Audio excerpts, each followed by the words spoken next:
Hey there, YouTube. It's Tuesday, February 12th, 2019. Another message from the ball, but not pooping. I'm gonna take it back a little bit.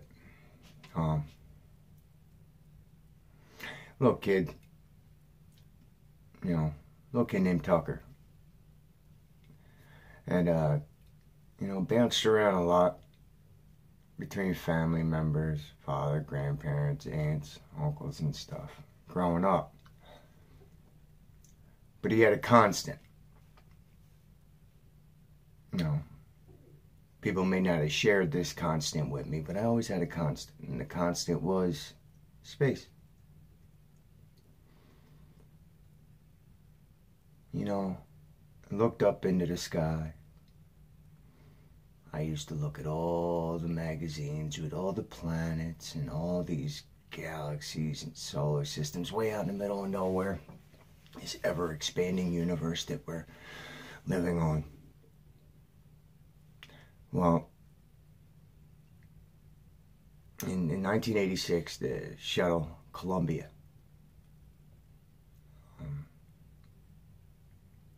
or Challenger, I believe it was Columbia, blew up over the Atlantic after launch. 40-something seconds after launch, it exploded and killed the 7 astronauts on board. Now, astronauts have been dying for a long time, but this one was unique because this one had a teacher. There was a teacher, a civilian, a regular grade school teacher. Is the story we were told. Her name was Christa McAuliffe. All right? And in my mind, at the time, that was the teacher. She was the teacher. That is the coolest teacher on earth. That's the teacher I wanted. I wanted that teacher, man. I wanted a teacher that was cool, that understood, that got it.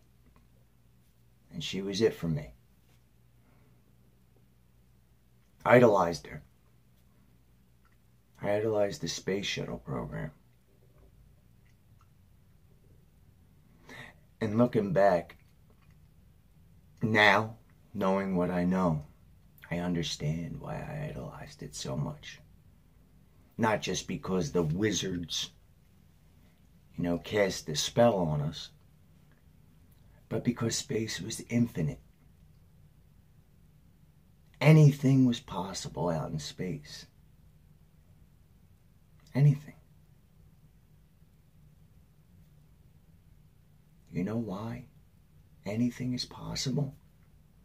Because the imagination is limitless. There are no boundaries for our imagination. So because you, or me, or Dave down the street can't go up and see, can't go up and check, no matter how much money we get, no matter how big the telescope is that we get, we're never going to see what NASA portrays for us. Because it's imagination. It's an artist's rendering of what they believe it would look like. Just ask the artists.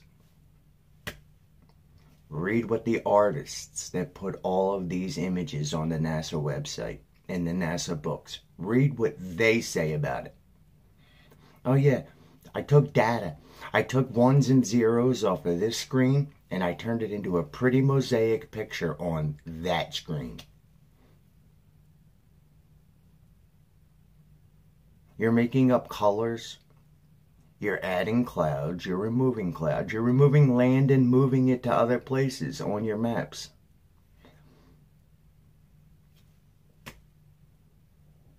That's not a photograph. That's not evidence. That's imagination.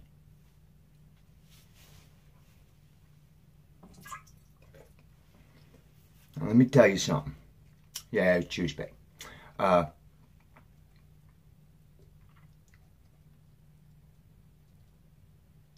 People were telling me that the moon landing wasn't real when I was growing up.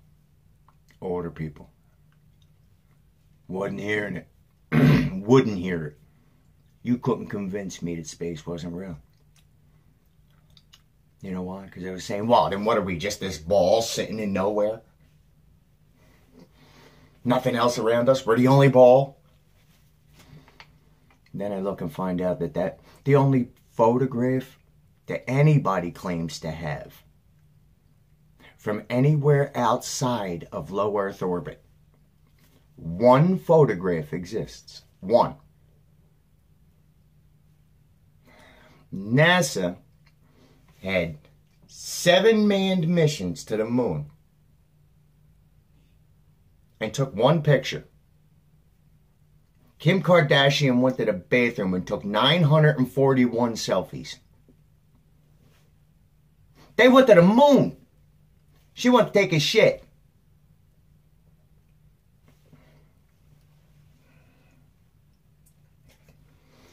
And you all will argue on NASA's behalf. I've seen the pictures. I've seen the pictures. I've seen the pictures. Well, guess what? NASA doesn't have any fucking pictures. They don't claim to have any fucking pictures. You claim that NASA has pictures. They have a picture. And it shows you a ball. And that's it. It's just that ball. That's the photograph. The only one. And if you look at it close enough, you'll see that it's just, the land is all here. It's just a little circle of land. There's too much land on one side and not enough water on, if that was the whole side of the globe. Because then that means whatever landmass that is covers a whole hemisphere. Show me that landmass. Show me that landmass that covers a whole hemisphere of Earth. Of this supposed ball. Okay. Let me rewind 2.5 years ago. Three years ago now. One day in a mood, watching Ancient Aliens, I scrolled down a little bit and there was a video. I watched it. And it was Flat Earth Clues by Mark Sargent. And that video there turned most of us out. Because every one of them clues I had questioned before. But I always said, the scientists got this shit figured out. They know what they're doing. I'm just a regular dude. Yeah, I got God-given senses, and I could tell when the pressure in a room changes, or I could tell when the slightest bit of motion happens around you. You could sense it. But we're doing 2.7 million miles an hour on this ball in 5 different directions, and none of us feel anything. 2.7 million miles an hour. No bullshit. That's what they're telling us. That's the story. 2.7 million miles an hour.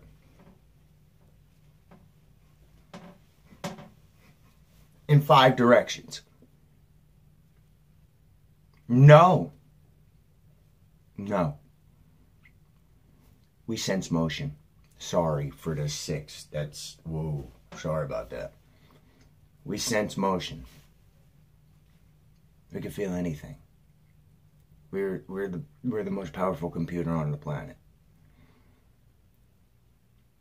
And we're allowing some video game computer nerd to fool us.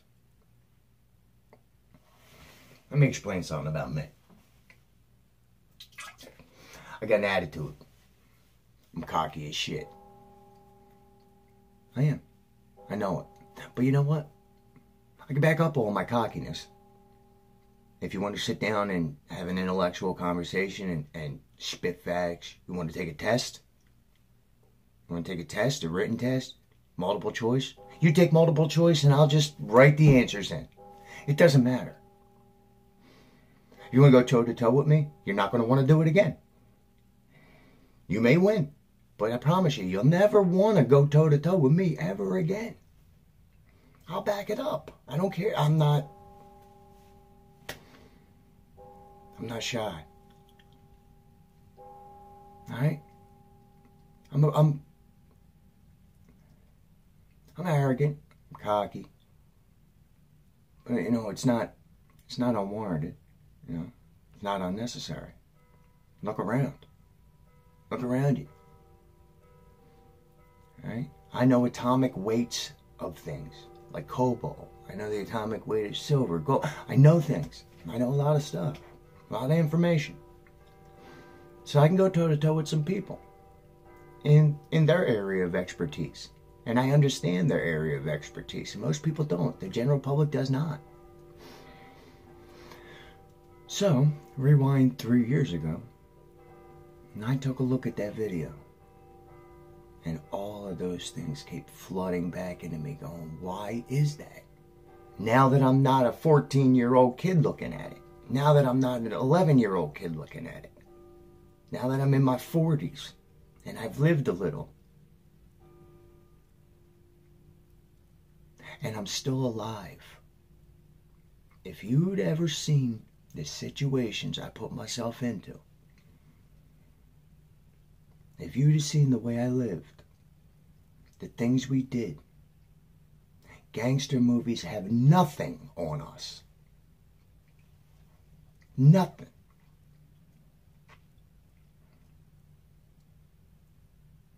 No. That's all fantasy, the things that are happening on television. We were doing it for real.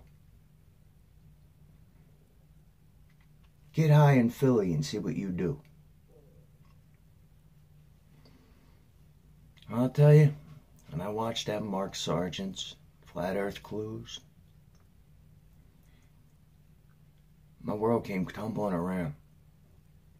Just crumbled all around me. My whole mind went nuts. Why? Because it was something I knew, something that we all know to be true. But my ego got in the way.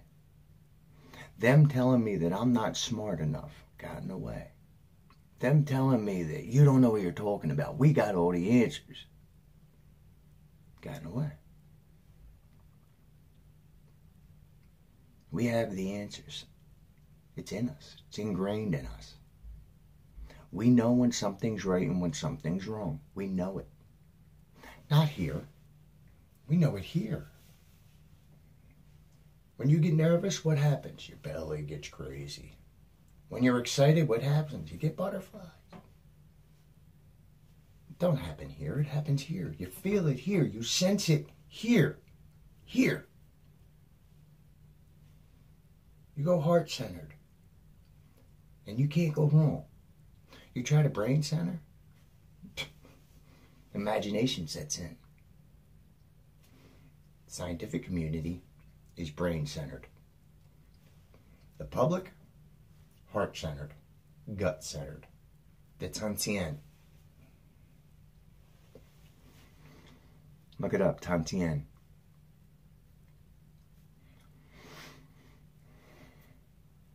It threw me through such a loop. Because I was fooled. Me. Might not mean nothing to most people. They fooled me, oh well. But when somebody asks me a riddle, I won't answer that riddle. I will not give you an answer to your riddle until I figure it out on my own. I won't answer. If you have a riddle and I don't know the answer right away, I will not answer. Never happened. Never going to happen until I figure out the answer. Why? Because it's important to me. Because you're not intellectually going to beat me. It's not going to happen. I won't allow it to happen. So I will not answer. Eventually the person who tells me the riddle gets antsy and they blurt out the answer. I'll get the answer. I just have to think about it. Well, that space shuttle from 1986 till 2016. I knew it was real, and I thought about it a lot. Popped into my head often. Every time a space shuttle, boop, or a NASA logo popped up somewhere, I would think about that damn shuttle exploding and killing my teacher. Not really my teacher, but the teacher I wanted.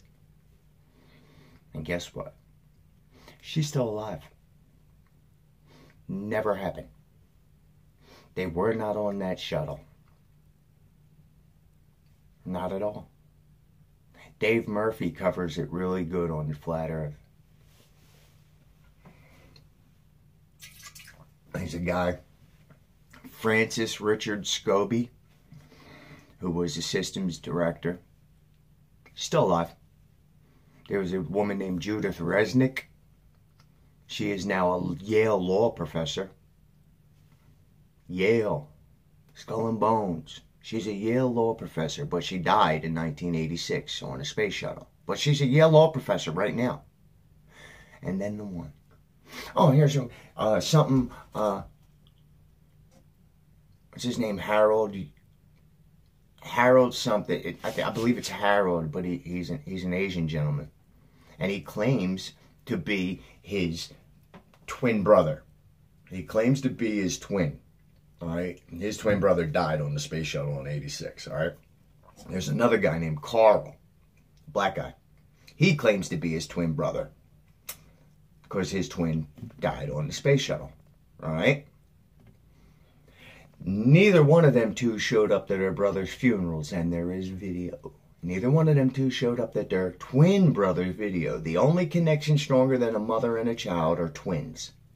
But they decided not to show up to their brother's funerals. Now, the logic alone tells you that's bullshit. Alright? Krista McCullough. Syracuse. She is a teacher at Syracuse. You scumbag bitch. I was very hurt that day when it blew up. I was sitting in the library at J.M. Hill Elementary School with Miss Whartonby, the librarian. All right? Oh, absolutely. I was sitting next to Maya Ace and David Nauman. That's where I was in 1986 when the space shuttle exploded. I was sitting in the middle of the library with Miss Whartonby, our librarian, who said, okay, everybody get your hippopotamus bottomus glue on your backside and sit down. So we did. We would sit down like good little Indians. I don't remember dialogue. That's 86. Who remembers all those little quips and quotes that your teacher said to get you into it when you were in kindergarten, first and second grade? I do. Who remembers hippopotamus bottomus glue? I do. Who remembers that space shuttle blowing up? Me.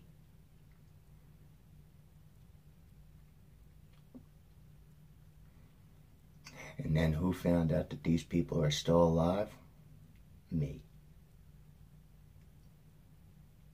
It's traumatic. And it proves that everything we've been told is a lie. These people blew up. Why are they alive? And since they faked their death, absolutely, how come they were not court-martialed? Anything. Haven't been found guilty of anything. No, they were given prestigious jobs and a government check. Who's in charge? The liars. They're absolutely alive, and you can research them. You can pull up their W-2s if you like. It's public knowledge, but nobody's looking. That's why our country's as fucked up as it is. Because everything's public knowledge. They put it out there for you to see it. But you're too lazy to see it. You're too lazy to look for it. You're too busy. You're not busy. Think about it. 40 years ago, we didn't have cell phones. We didn't have ATMs. We didn't have a lot of this stuff. We didn't have credit card gas pumps. Things took a long time to do. We had to go stand in line at the bank, wait in line, see the teller, tell her how to count out money, hand it to you. You gotta go back outside, get in the car, drive to the store, go to the store, hand over the cash, get the stuff from the store, drive it. You had to do a lot of extra stuff. Now we do it like this. Beep, beep, beep, beep, beep, done. It's done. It's on its way. It's coming in the mail. It'll be here. Yet, we have less time. We don't even have time to cut the grass. Back in the day, we used to go on vacations, have cookouts on the weekends, do all this stuff. When everything was analog, everything you had to manually do. Now everything's automated. Everything is automated. It's streamlined. It's faster than anything, and we have less time. Y'all notice anything wrong with that? Nothing at all? We don't have more time. We have less time. You know why? Because every waking moment, the majority of the masses have their heads stuffed into that scrying mirror in their hand that they call a cell phone. If you don't know what a scrying mirror is, look into it. Scrying.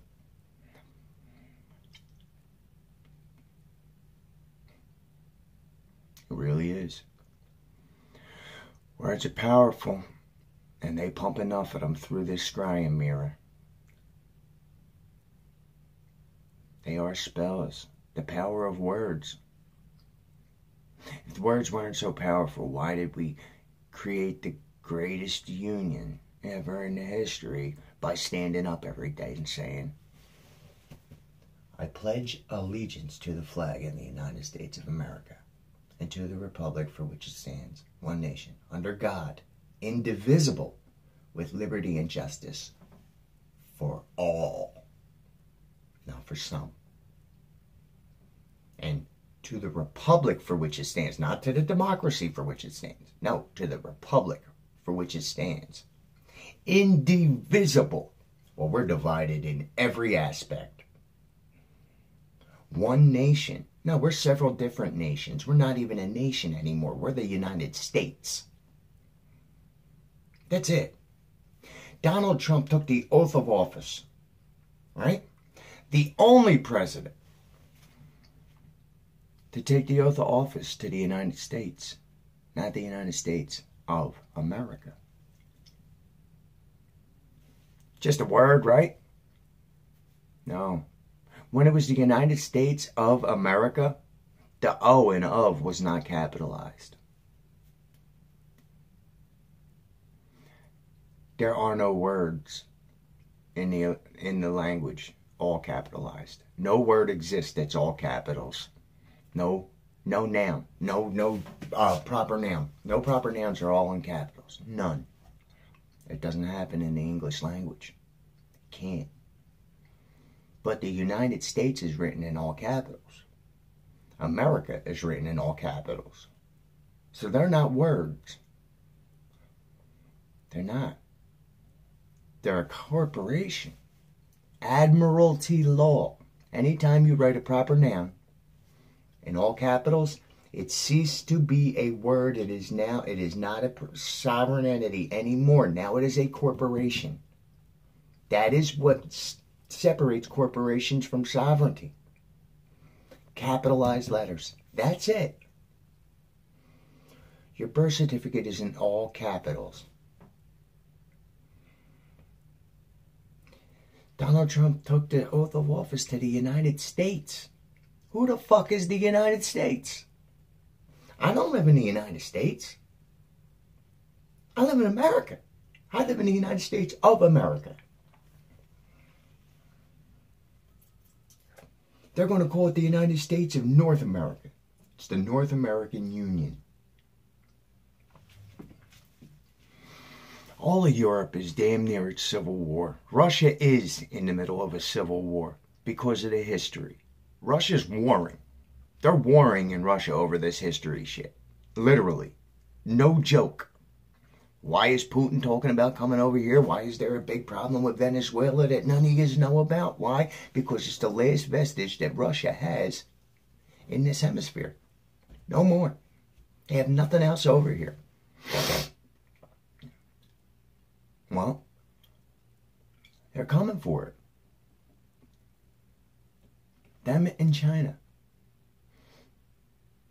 They're coming for it. And if we're defending it, we're in the way. They are bigger than we are. We have more technology, but we don't have a lot of shit.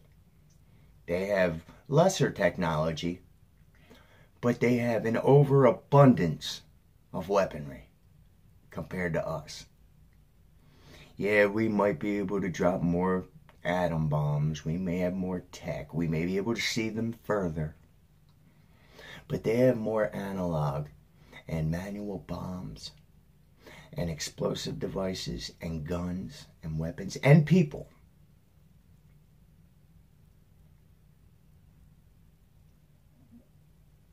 They outnumber us 3-1, 4-1, 5-1.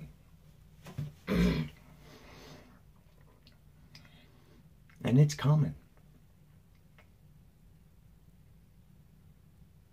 Nobody seems to know. Just nobody seems to care. Everybody's asleep. It's all out there for you to see it.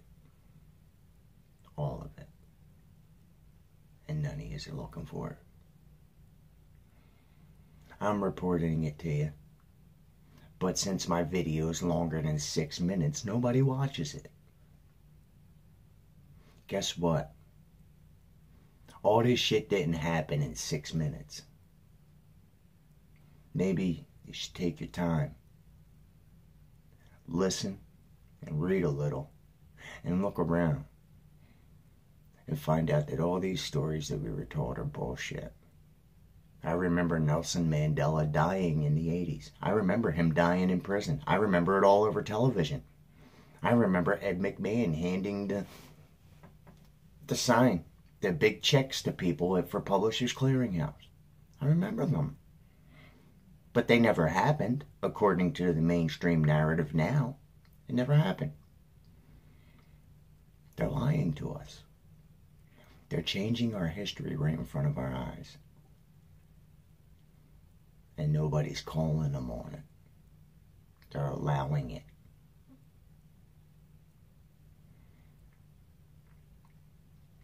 Malcolm X said, "We didn't land on Plymouth Rock. Plymouth Rock landed on us." Why'd he say that?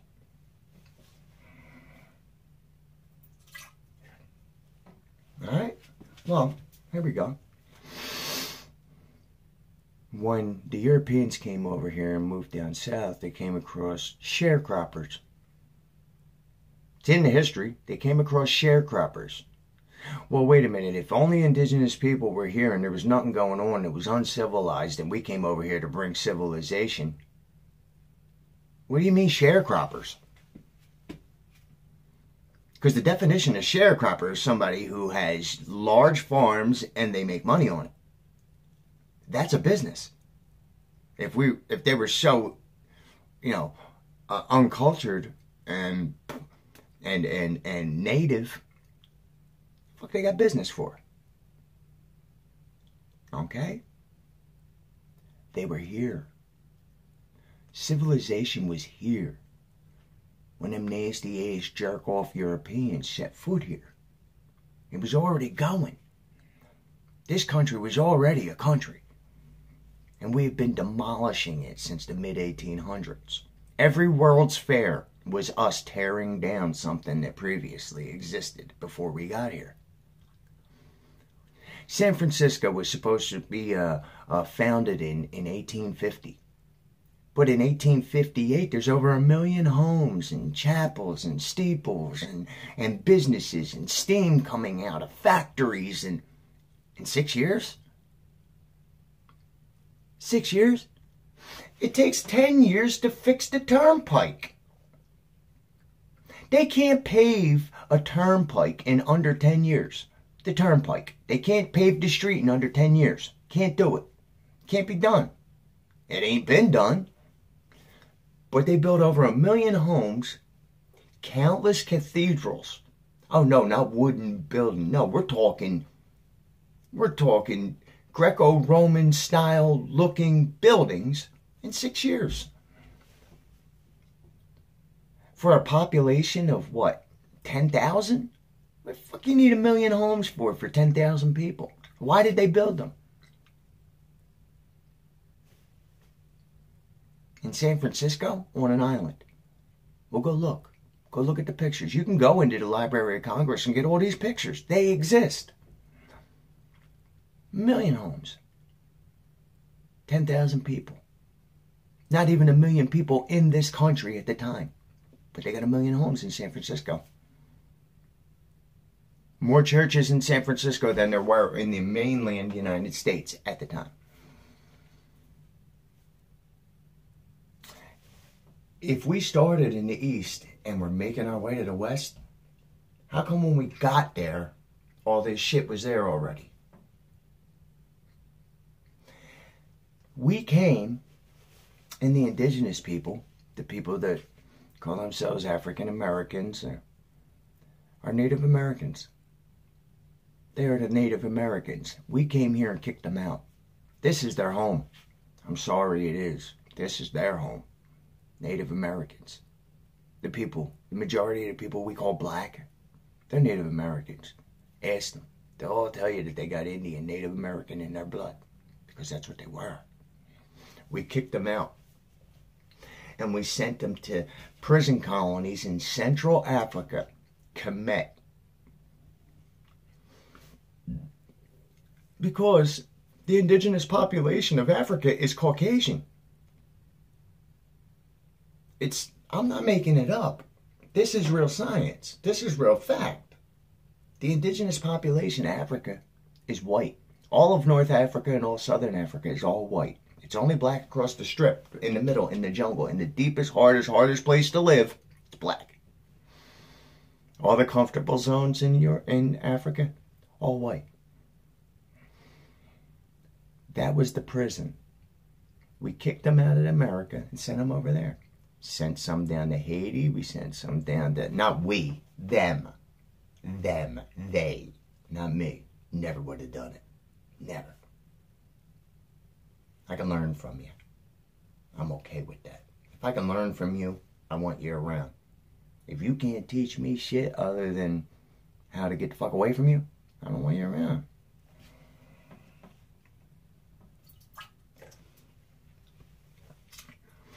We kicked them out over there. We sent them over there. And that became their prison.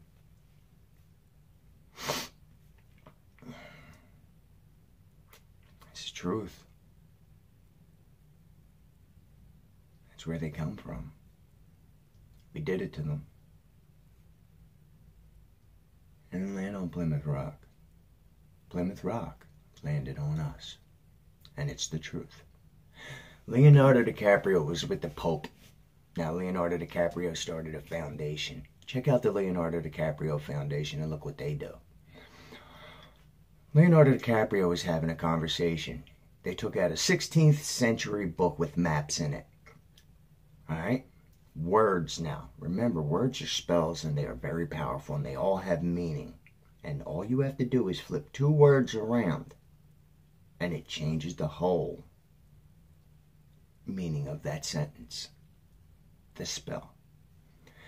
Looked at the Pope and the Pope looked at him. He said, here's an old photo from 1500 and something. And Leo said, wow, this photo is nice. And he's showing it to me. He goes, this is from a time when the people thought the earth was still flat. Nothing wrong, right?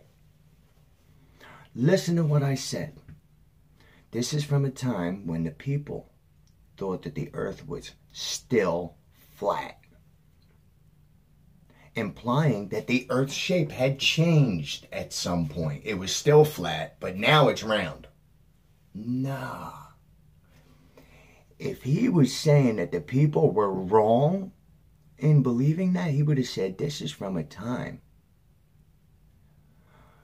when the people thought that people still thought that the earth was flat. This photo is from a time when the people still thought that the earth was flat. That means the people were wrong and that they were just misinterpreting the shape. But when you say this is from a time when people thought that the earth was still flat, means that at one time the earth was flat and the people thought it, but then it turned into a ball, but the people still believed that it was flat.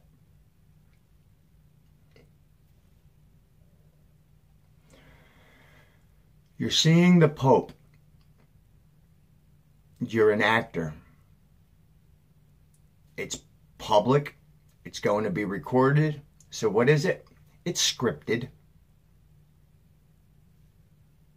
That's not an accident. He didn't say those words in that order by accident. He said when people thought it was still flat. He didn't say when people still thought it was flat. He didn't. You could look it up. Check the video. You tell me what he's saying. Because he's looking at a Piri-Reis map. P-I-R-I. Piri-Reis. And it's a 1500s map of the coast of Antarctica. And Antarctica without ice on it.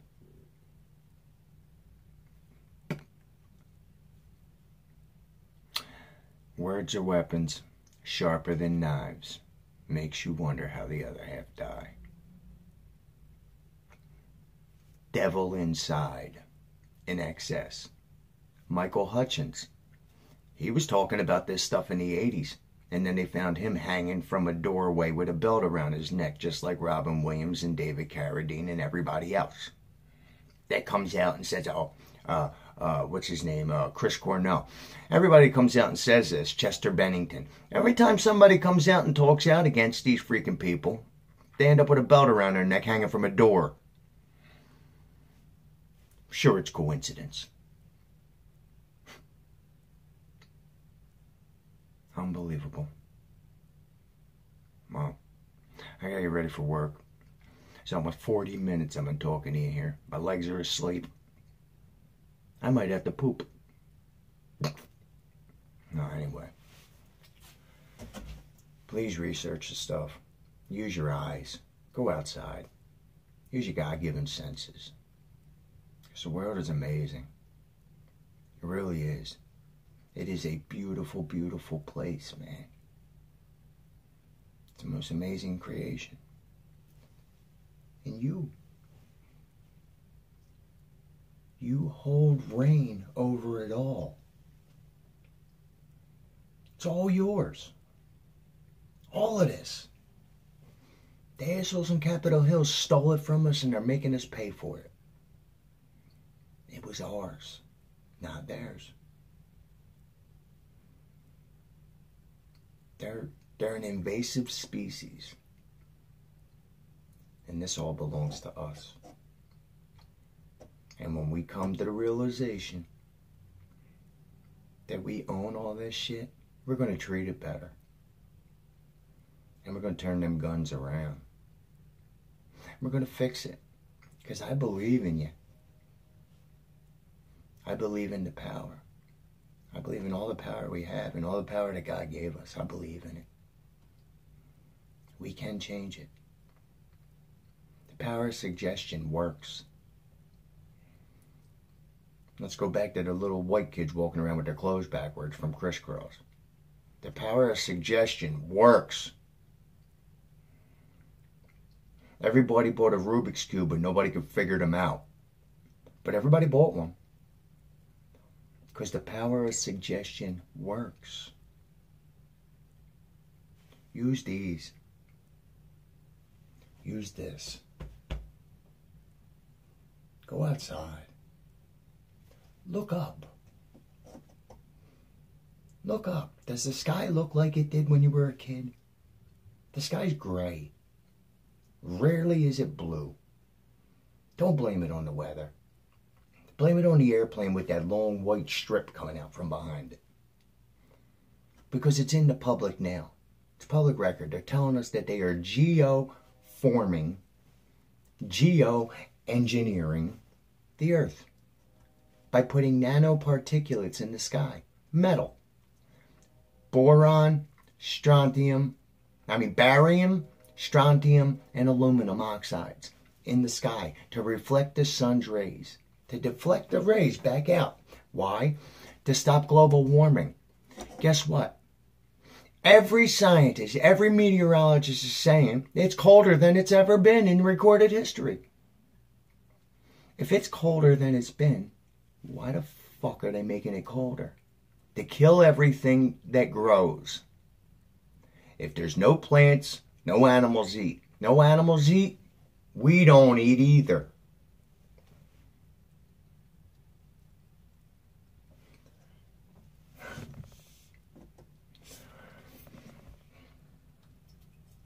I didn't want to get into this, all right, but I have to now, about eating. And I'm going to do it. I'm going to do it on the next video. I can't do it on this one. It's got to be its own separate video because it's got me stopping meat. I don't eat meat too much. Very rarely. But I'll make that video in a minute and post it up. Go outside. Who cares what the weather's like, man? Who cares? It's ours. It's ours. We own it. It belongs to us. Go out and enjoy it. Put the phone down and go outside and enjoy it. I love y'all. It's tough. That's the way I see it.